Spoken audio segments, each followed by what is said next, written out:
this guy was our roundy round hero. He's driving an early 2000s GMC pickup. It's a single turbo 6-liter with a 4L80. And I need to know who built the transmission in this truck. He made 46 passes between Friday and Sunday. Dude, that's insane.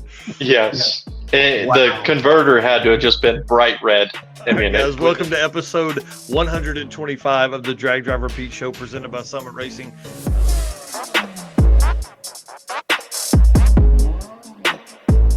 Let's actually, I'm going to remove this. This week, we're going to cover the Weekend Warrior Race and Relax. And I want to say this before he comes on, and then I'm going to say it again to his face. I apologize 100% for this. I missed this event. This could have been on our list all year long, and we could have talked about it all year. I have no idea how I missed it, and I feel like a total heel for not talking about it. So let's meet the promoter, find out what's going on. Mr. Cody, tell us what's up, dude. Who you are, why you chose to host a Drag and Drive, all that kind of cool stuff. Well, first of all, thank you guys so much for having me. Really appreciate it. My dad and I kind of got a wild hair here, the end of last fall. And we've done a couple of drag and drives. My dad and I competed in Rocky Mountain Race Week 2023 in his 68 Camaro. We ended up taking second place in the 14.0 class. Nice. And then last year, I tried to step up and take my personal car. I've got a 72 Camaro, and we went down to Tulsa and ran in the excruciating heat in a car with no air conditioning, no cruise control, the typical fun stuff. Yeah. And we ended up breaking some parts, felt like I'd finally popped my race week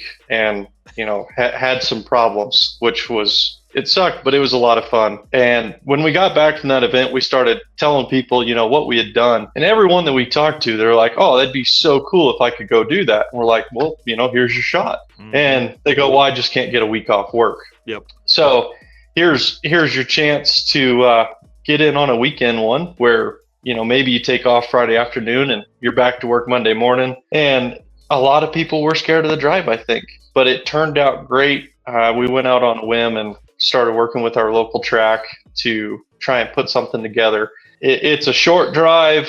We had a pretty low car count, but it was a lot of fun. Great people. Definitely the same type of environment that we've experienced at every other drag and drive. We competed in Big Sky Race Week this year. I ended up taking third place in their hot rod class in my car. Nice. Yeah.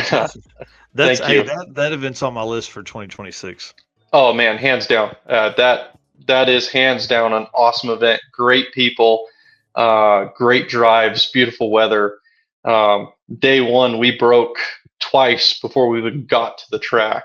And we lost a tranny cooler line, lost an alternator, got all that stuff fixed. We were the last ones down on day one. And on the drive to the next town, which was Malta, we ended up blowing some holes in the hot side on the turbo kit. And we got in the group chat and, hey, we're needing a shop. And this guy, he hits us up. He said, right as you come into town, turn left, you'll pull into a bay, and here's a welder, here's a cold beer, here's a welder, and there's my tools. Just let me know what you need. And it just awesome. Great people. Yeah. Wow. I do want to ask, you had so much fun, Rocky Mountain. You had a ton of fun at Big Sky, but so after Rocky Mountain, I guess probably is when this kicked off, because it looked like Weekend Warrior Race and Relax kind of kicked off last February, right? Yeah. So we really started working with the track last fall, August, September, October, somewhere in there, and trying to get the ball rolling. And we started pushing the stuff on Facebook, and here locally into February, beginning of March, we started our sign up in April. We pushed it as hard as we could here locally. I mean, I don't have a giant following on Facebook, so anywhere that we could push it, a lot of the old guys here, we've got a milkshake crew that every other Saturday night we all meet up at a local place here and cruise over to the Sonic and get some ice cream, and really started trying to push it to those guys. They've got some hot rods, and that was the group that we were targeting. We didn't know if we'd be able to reach some out of town guys, but you talk about Rocky Mountain Race Week, and some familiar names maybe to you guys is Mark Cooling and Matt Potter. They've been doing it for a long time. Ben Wood is also another name. He ran in the original Rocky Mountain Race Week. He raced it in 2015, 2016. That's so awesome. We had a few veterans that were able to join us for our little weekend deal. Well, and I think truly, to me, and Eric hears me say this all the time, regional events are the gateway drug into drag and drive. Right. the regional event promoters, we're going to have a good time. Our miles, we're not going to kill you on mileage, things like that. And those guys are going to do one of ours and go, oh man, that's not as bad as I thought it was going to be. My car survived. Right. And then they're going to go do a big one, So, Absolutely. Yeah. yeah, bring them in. Oh, it's fine. Come in. The water is great over here. And especially for you guys, like Western Colorado, there's not many tracks out that way, and to really get to a drag and drive, you're talking about Big Sky, which is probably several hundred miles from you at least, I would think, 500 or 600. And then, dude, how far is Tulsa from you guys? At that, It's 920 miles or something like that Yeah. for us to get to Tulsa. Yeah. Right. And so for guys that have for a long time taken one family vacation a year, and then now they're going to tell their wife that's the vacation they're going to take. Hey, I'm actually going to be gone 11 days because it's going to take me forever to go there. She's not into that. So that's why I think these weekend events work so well, because you're really offering it to an audience that is it's just wanting to dip their toes, really. So that's pretty cool, man. Yeah, and that was definitely the group that we were targeting was the guys that they just want to get started. And we actually had there was 3 racers at our event that have never made a pass at a drag strip before. That's felt awesome. kind of unique there. Yeah. Yeah. That's really cool, and to be able to bring them into that, and then put them dudes on the street or ladies on the street. That's always a big plus. Absolutely. And then we'll start talking to the Weekend Warrior Race and Relax promoter. DeechWorks is the leading manufacturer of high-performance fuel system components. The DW product line includes fuel injectors, pumps, rails, regulators, filters, lines, and fittings, plus surge tanks and pump modules, all engineered to support power levels ranging from 400 to 2200 horsepower. Since its founding, DeechWorks has been committed to delivering quality, innovation, and precision to the automotive performance industry. Every DW product is built to maximize reliability and efficiency, ensuring optimal fueling solutions for racers, tuners, and performance enthusiasts worldwide. And you guys know the deal. DDR10 on DeechWorks.com gets you a 10% discount from anything that's on the site there. If you have questions, let's link up with Mark Campbell. He's kind of their national sales director, I guess what you'd call him. But what we call him is the dude that knows it all. Mr. 850 racer that knows how to make sure your fueling system is all good to go and all that kind of stuff. So, well, I've got in here to talk about the winners, which we're going to go over in just a second. But tell us a little bit about the area. Like, I'd like to know, how long is the track open annually and things like that. Well, to start off with, we are the struggle for air. Our track base elevation is 4,600 feet. And typically we race at 7,000 DA. So to put it in perspective, Sunday when we finished the event, the DA was 6,900 feet, and everybody was super happy because that's great air for us. In the summertime, it's nothing for us to get 9,000 feet. Oh my gosh! Yeah. So it's when we go over these winners in this list here momentarily, this is impressive. It's impressive for this to be that competitive. Yeah, and it's hard to make horsepower up here. We really don't have a whole lot of boosted cars. Pretty much everybody in our index classes was naturally aspirated, apart from one guy. But yeah, it's kind of tough to make horsepower. But we live in a valley. There's mountains on all 4 corners. And so when we started planning a route, it was like, okay, how do we make the drive where you can survive it without having to pull a pass? Mm-hmm. So there's a Grand Mesa National Monument is off to the east of us, and we can go up over the top of it, drop down into another town that's southeast of us, Delta, Colorado, and loop back around. Our drive ended up being about 140 miles. So it was perfect for a one-day drive. It was a lot of fun. But if you guys have seen some of the pictures, we struggled with some weather, a little bit later. We're definitely going to talk about that in a minute too. Yeah. But as far as our track, we generally open up in April and we'll run to the beginning of October. Just kind of depends on the year. We can get a pretty heavy rainfall in April, but I mean, we're desert, so it's pretty dry. But yeah, sometimes the wind or rain will get to us in April, and then October, it just depends on the year. Sometimes we get snow or it starts getting cold. I mean, like today it was 70 degrees here and beautiful sunny. Could have been racing today. Yeah, dang. Well, that's the way it goes. Yep. Yep.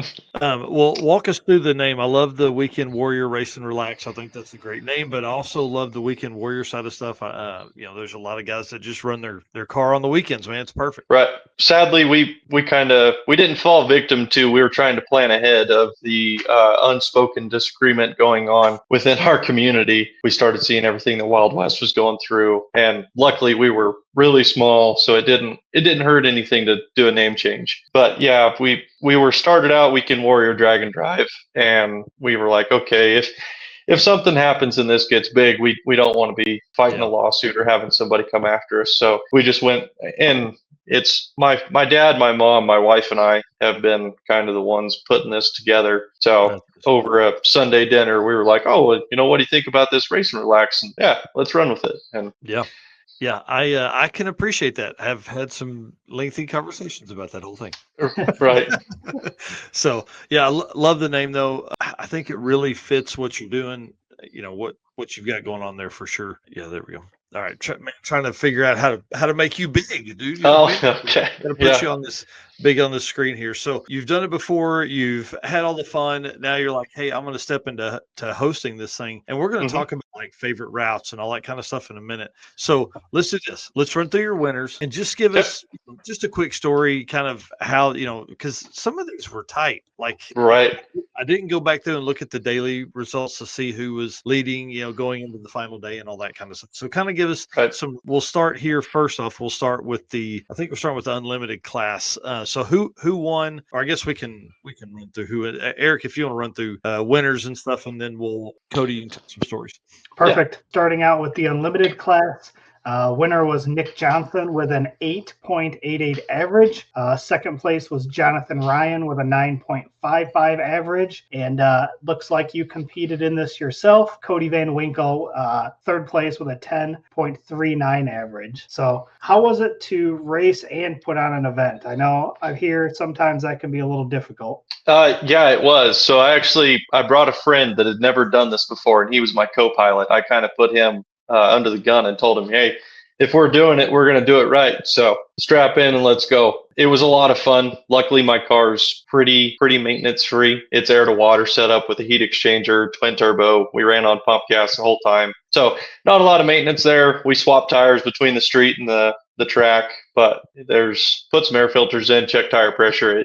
We can have the car ready to race in 15 or 20 minutes. It isn't too terrible. And I was able to kind of turn him loose on it and trust that he did a good job. That's awesome. Yeah. That's awesome. Well, tell us a little bit about Nick Johnson. What's he drive and all that? So Nick Johnson's got a 72 Nova, and this guy is kind of a do-it-all with that car. I don't know if you guys have heard of the Steel City No Prep in Pueblo. Yep. So Nick runs one of their kind of drag and drive classes. I think it's hot rod. Don't quote me on that, but I think. And he's been very competitive in that all year. He actually ended up winning one here a few weeks back. So that car's deadly fast and really consistent, and he makes a lot of miles in it. He's probably put somewhere in the ballpark 15, maybe 2,000 miles on that car this season. Wow. And they've all been, deep in the nines, high 8 passes. He averaged with an 888, and on the last day, he actually ran a mid 850. The car's really capable.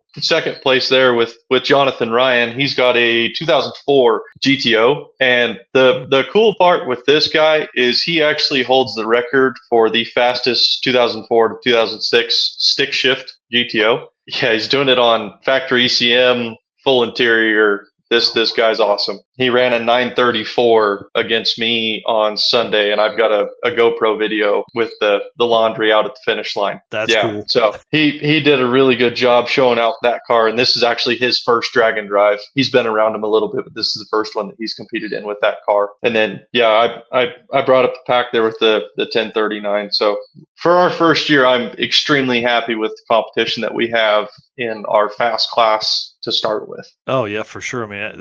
And it only gets more competitive from here. Like, I think that's what's crazy to me. So give us the layout. So it was passes Friday, and then Saturday was the drive, and then passes on Sunday, right? Yes. So with it being a weekend event, and there again, we've ran a few of the indexes for Rocky Mountain and Big Sky. guys get lucky. They make one pass and, they go dead on 3 or something for their dial. And I didn't want that to happen. I wanted you to prove that you could do it again. So you actually had to turn in 2 time slips each day. Yeah. The cool part for us though, is with the car count being small, we can get into this a little bit later, but there was plenty of time to make passes and guys utilized it. On Sunday, I ended up making 5 passes in my car on Sunday. Yeah, so, that's nothing compared to the dude that won it. Won the most passes award. Oh, yeah. We'll next talk year about we're getting a trophy. Oh, right. Yeah, give that dude tires. That's the trophy. Oh, man. Yeah.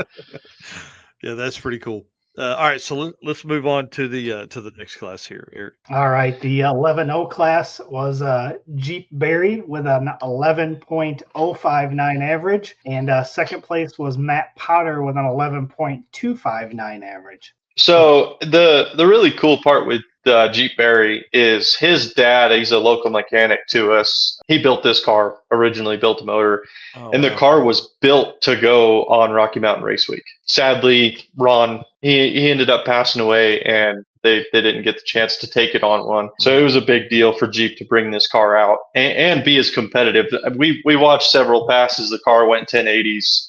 He was having a tough time slowing it down. He had pulled enough timing. It was starting to kind of pop and bang on the big end. Crazy. Yeah. And then Matt Potter in second place. These guys came over. There are road haul guys. They came over on Friday from around Pueblo, and totally new setup in this car, completely untested. He's got a good 4L80 with a converter, new shifter. So they were using this weekend to test on that car. It's a twin turbo setup, and very, very successful here for him, and a good weekend, I think. Yeah, and I mean, so we're talking about 2 passes per day, and Jeep ends up with an 11.059. Like, that's pretty competitive in 11.0 index. Yeah. So, yeah, highly competitive. I don't know if it'll take Rocky Mountain stuff, but hey, that's a 3 for sure. Well, and that's for it being our first year. I was figuring we'd be somewhere in the ballpark of 11 teens, maybe 11 20s. Yeah, I didn't think we'd be in the 11 O's, and short to follow. Matt had to leave early to travel home. Otherwise, I'm sure he would have been right in there behind. His average for the weekend kind of got messed up on day one, but his first time slip on Sunday, he turned in 11.07 towards his average. So he was knocking on that door of an 11.0 as well. Hey, that's drag and drive life, right? Yeah, exactly. That's cool. Well, 12.0 winners here. Mobility driven sponsored that class. Jeremy Crider with a 12.008 average. Bro, come on. That's awesome. Ben Wood second with a 12.034. And then Mark Cooling with a 12.71 average. Man, that's pretty salty. 008, bro. Get out of here. Yeah. So this guy this is his first year racing, Jeremy Crider. No way. Yeah, he bought this car. I do. Him and I spent quite a bit of time on it this summer trying to build another tune for it to where it could run 12.0, and he's done great with it. He's done a great job driving it. He's very competitive and wants to win hard, so he's putting in the effort for sure. Well, man, he could have picked a harder class. It's a 2000 Ford Mustang single turbo LS turbo 400. The cookie cutter builds. Me too. Yeah. And then in second place, Ben Wood. He was one of our veterans. He's the one that ran in 2015, 2016 Rocky Mountain Race Week, and he also ran, I believe it was 2017 Hot Rod Drag Week. And I think, and the car, it's an early 2000s Mustang. It's a Boss 302 stick shift setup, and he didn't miss a gear all weekend. And I think we ended up running a count on it. I think Friday he made 12 passes. God. So he was out there beating on his stuff too. And being a stick car, he was really putting in a lot of effort. He kind of got messed up on one pass. He turned in a 12.05. This is sad, even to say that we're talking about that being a bad pass with 12.0 everywhere just seems super competitive. So there again, props to the guys that came in and able to be this competitive on their first year and our first year for the event. Super happy with it. Yeah, right. Hang on just a second. I want to look at something because I can't remember. Yeah, hang on. I want to pull up the Rocky Mountain Race Week records because I think the 12.0. Yeah, Andrew Dopta in 2018 at Rocky Mountain Race Week his average was a 12.005, and I think he made 12 passes in one day. Like, that's incredible. 12.008 is pretty freaking awesome. Oh, it is. And Jeremy was one of actually, we've got a picture somewhere. Jeremy and Ben were the last two to make passes on our event. And they were both fighting to get that one more slip. And Yep.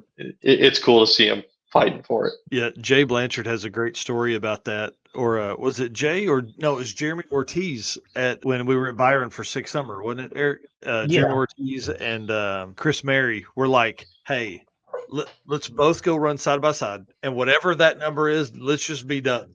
That was on the last day. They were just chopping away at it, man. It's pretty crazy. And again, that's four time slips, right? To get a 12.008 average. Correct. Yep. Pretty awesome. Yeah, that's awesome. Does that change your mind, Mike, about your one passes on the short circuit yet? It really does. Like, it really pushes me towards too, because listen, events like this should be about fun. It should be about making passes. You don't want somebody to just one and done and be gone. And with our format, it's probably similar to you guys. Like, I mean, we're running within a testing tune. So like, you don't, it's not like you're going to have to wait 3 hours for your next pass. Like, right. You could probably make another pass in 30 minutes if you wanted to, or 15 minutes, Yeah. I'm right. You may loop back around, which I'm sure some of your guys did. So we may go to 2. We may go to 2 and blame it on Cody. Yep. That's awesome. All right, let's jump into the 13.0 class. This one was actually really tight. So first place, Tyler White with a 13.024. Second place, Tucker Myers with a 13.052. And then third place, Shane, is it Obernesser? Yep. With a 13.074. So again, all three of those with a 13.0 something. So kind of the curse of a drag and drive. Somebody's got to break, right? So Tyler White, the guy that took it home for us in the 13.0 class, he ended up doing a transmission on Saturday night. He heard it Friday, and this is a diesel truck. It's a early 2000s F250, and he heard it at the track Friday night. It was starting to slip, took it on the drive on Saturday, and he said by the time he was back to town that you couldn't touch the floorboard. The shirts and everything that we gave everyone was in a plastic bag, and he melted a hole in that bag, and it actually kind of burned up his shirt a little bit. He said he was cruising third gear, like 3,600 RPM the whole drive back, and it was just smoking hot. But yeah, they spent all of Saturday night changing the transmission, being back at the track Sunday morning, and his first pass was a 12:55. So the new transmission woke the truck up just a little bit, and he spent the day just bouncing between a mid 12 to a mid 13. And his last slip that he turned in is really what sealed the deal for him. He went dead on 5, that's what split the pack. Second place is Tucker Myers, 13:05. He was another one of the cars that just kind of drove in a circle. He had a plan. He would cool the car down for an hour and then come up and make 3 passes back to back. Just trying to chase that number a little bit. And then Shane, who got third with a 13:07, this guy was our roundy round hero. He's driving an early 2000s GMC pickup. It's a single turbo 6-liter with a 4L80. And I need to know who built the transmission in this truck. He made 46 passes between Friday and Sunday. Dude, that's insane. Yes. And the converter had to have just been bright red. I mean, with it being a turbo truck, he'd spooled up on the line, and it was that thing's stout. And he lives in Steamboat, which is a couple hours from us. So he drove the truck here, beat on it all weekend, and then still had to drive it home, and that is his source of transportation. So he drove it to work Monday morning. So, man, that's so crazy. So you've got here on your post 46 passes total across 2 days, 20 on Friday and 26 on Sunday. That's like that's like tip top. Somebody help me out. Raj made 26 or 8 passes one day during an event during 666, and then somebody tagged Nico Cristoferi because he made 24 or 6 or something like that during the circuit 2024. Yeah. What was the kid at Midwest Drags? I think it was a 12.0. Didn't he end up making a bunch of passes too when we were there? Oh, it man, was a 70 something Camaro. Oh, Zach. Yeah. Dang, I can't remember his last name. I just saw pictures of him earlier.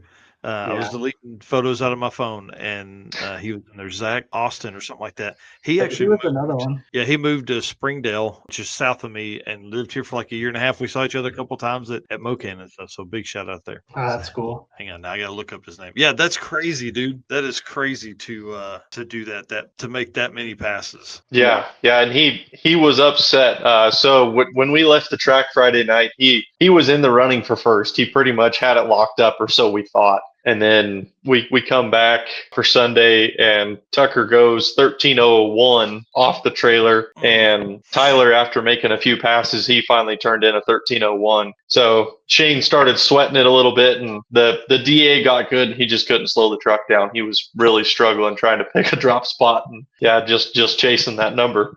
Man, that's wild. So how did you guys do your stuff? Did people know what they were up against in the middle of the day? Like, did you have like a Google Doc or something like that? Yeah, so we had a Google Doc that we shared Friday. We weren't doing day of. We were doing, I guess we'd do live updates once somebody turned slips in. Oh, yeah. But Jeremy Crider, the guy in our 12-0, I bet he made 5 trips over to the registration trailer, like thinking about turning his slip in. And every time he'd walk up, Ben would drive by, headed up to make another pass. And he's like, oh, can't do it yet. I don't know what this guy's going to run. Awesome. Yeah, the competition of it. Yeah, that's pretty impressive. Top 3, all 13-0s. Man, that's nuts. Yeah. Yes. Pretty cool. All right. Well, that takes us to the 14-0 class. And again, some tight ones here. The winner was Hayden Van Winkle with a 14.013. Second place, Connor Keller with a 14.056. And then third place, Alex Rice with a 14.119. And then just looking at your other ones here, 14.185, 14.188, 14.6, and 15.0. So all pretty good there. Yeah, this was another class that I was super happy to see the competitiveness in. We really didn't know who was going to win. Hayden Van Winkle, our first place guy, on Friday, he turned in a 14 dead on 2, and then he turned in a 14 dead on 5. So he was going into Sunday with a 1403 or 1404 or dead on 4.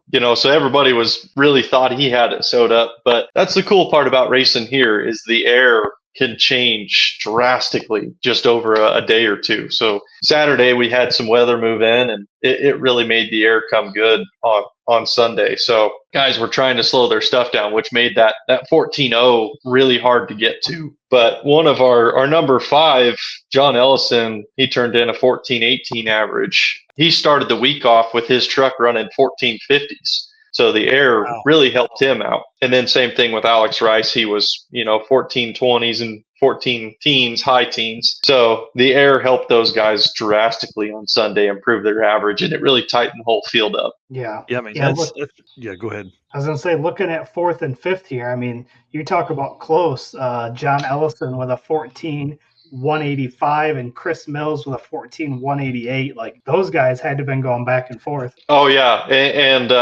there was, but it was funny because sometimes you get the guys that they start chasing the personal gain instead of their class. John Ellison with the 14.18 average, he went 14 dead on 2 for his last pass of the event, and he wanted it to run a 13. He'd pulled the tailgate off of his truck. He was pulling the seats out. He pulled the headlight. He's doing everything he can do to get it to pick up. Oh, that's heartbreaking. Yeah, 2 thousandths away. He was right there. Ouch, man, that's tough. Any super cool cars in this grouping here? The 14.0 stuff, it was a lot of cool stuff. Connor Keller, our second place guy, he waited until about a month ago to put this car together. And I bet there's less than 500 miles on the car, even after the event. He had been driving it to work, working the bugs out of it. Typical fashion, wait until the day of to finish it off. Yeah, this was also everybody in the 14.0 class. Steve Wolf, he's been around it, but I don't know if he's actually competed in one himself. So I think pretty much everybody in this class are all new guys and rookies. Wow. So it's good to see them coming out and learning how to do it and having this level of competition still. Yeah, that's awesome. Let's see what else we got here. We'll bring you back up here, big stage. So talk to us about the poker run stuff here. So you got a relaxed crew poker run. So we started out, it was a little $25 entry, and this was something that we really geared towards those guys I had mentioned, the milkshake crew that we run with. A lot of street cars, but not so many race cars. just trying to get them a reason to get the car out of the shop. There's a lot of really cool cars in this town that never see the light of day. You know, they build them and they've got 200 or 300 miles on them total. And we try and explain to them that there's something different about doing this, to where you get out and you make a drive and go hang out with a bunch of people. So for our poker run, we chose all the same checkpoints that our racers had to hit, and we just set a little table up at the back. They ran through and picked their card. There was a bit of controversy on Saturday. We had advertised that the poker run was from 8 to 5, and the racers had beat us back to the track, which was the final checkpoint. So they ended up getting turned away, and they couldn't get back to the track until after 5 o'clock. And the guy that had won it, he was really pushing that 5 o'clock deadline because he knew he had it sewed up. Yeah, he ended up winning with 3 kings, ace high. Oh, my co-pilot, for a little 5-card deal, and my co-pilot ended up coming in second with a 777s and a 10 or something like that. But it was just another thing that we were trying to do to bring some people in, more so for the cruising, and show them, hey, if you do it this year, you're really going to like the drive. You're going to see all these guys racing, and we're going to con you into doing it next year. That's exactly right. I've asked Nico how many passes he made during the day, and then I'm going to ask Raj too how many he made as well. Man, 46 is a bunch. Oh, Yeah. 46 is a bunch. He would make 4 or 5 at a go. I mean, just literally drive in a circle, never shut the truck off, make a pass, crazy, right back into the lanes, and go again. He brought the truck runs on E85, and he lives in Steamboat, and he brought 25 spare gallons of ethanol with him. And he was worried about getting back to the next closest town, which is Rifle. It's 60 miles from us. He's like, I don't know if I've got enough to make it back to the gas station to fill up. So he burned through a lot of fuel this weekend. That's crazy. I can imagine. Rovik's on his way to Six Smokies, so maybe he's in the car right now, or he's probably eating tacos somewhere, knowing him. Yeah. Right. Well, all right. Well, let's kind of end the winners conversation there. Again, thanks so much to DeechWorks. Appreciate them a whole lot. We got an email just before the show started that they are stepping up big time for the short circuit, the new drag and drive event we're hosting at Tulsa. So appreciate them a whole lot, and just their knowledge, man. Mark Campbell is a really smart guy. If you have technical questions about your fuel system, get with us. We'll get you Mark's contact and all that kind of stuff. And let's, Eric, I'll let you do the perform. Well, let's kick this show off and just say thanks to all of you guys for being our race car friends. We appreciate y'all being here. I really do. Right now, you guys are awesome. It's been crazy. I've talked to several of you today and yesterday, and there's some fun stuff that's coming up. And it's really because of you guys. I would call y'all jackasses, but it's been a blast talking to everybody. Not very nice. Well, hey, that's the way it goes sometimes. And then right here, dude, how do I keep missing the AFCO Racing one? I thought I had all of these updated. Anyways, thank you. You know what? You need a new picture so that you don't get it confused. Right, that maybe that's what it was, and I'm sure the other ones later in this episode are going to be fine, but this one here is not. But thank you so much to our sponsors for hanging out and being part of like our whole thing here, man. I've talked to some of them as well over the last day and a half, and it's just awesome to see everybody come together to help push this drag and drive community forward. Summit Racing, DeechWorks, Molly Motorsports, Driven Racing Oil is awesome. We got some stuff to talk about with them. Howard's Cams, J-Wire Solutions, AFCO Racing Products, Performer Built Transmissions, Car Change 3D, Power Tube TV, Sweet Patina, and Racing Junk Classifieds. Y'all, if you're trying to do some shopping and looking for some stuff, those folks are out there. We've got a couple discount codes with different ones. We got affiliate links with like Summit and stuff. If you're looking for something and you think one of those sponsors can fit your needs, hit us up. We'll get you in touch right with the folks you need to be talking with.